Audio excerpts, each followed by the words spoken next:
Empat pemain Johor Darul Tazim tiada dalam senarai pasukan itu menjelang aksi pertama Liga Juara-Juara AFC Elite menentang Buriram United.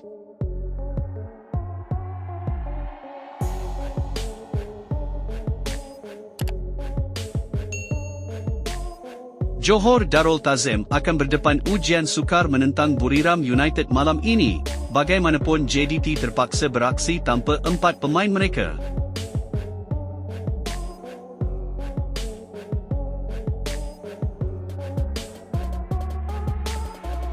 Empat pemain itu dikatakan sedang fokus menjalani pemulihan akibat kecederaan.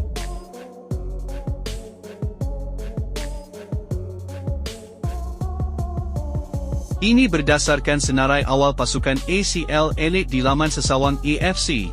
Ketiadaan Mesyu, Hong Wan, Ika Undabarena dan Heberty Fernandez dibuat jurulatih JDT Hisco Munoz atas faktor kecergasan.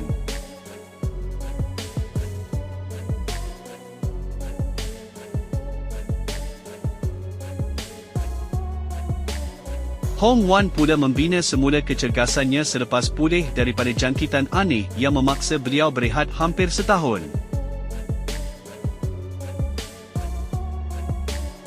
Bagaimanapun dua tonggak import baru JDT Rawalpara dan Agar Akid E tersenarai dalam skuad yang menentang Buriram.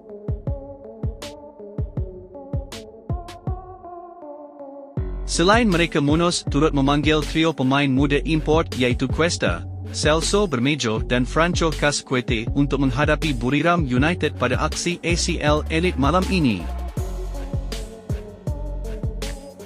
Aksi Buriram dan JDT ini boleh disaksikan pada malam ini jam 8.15.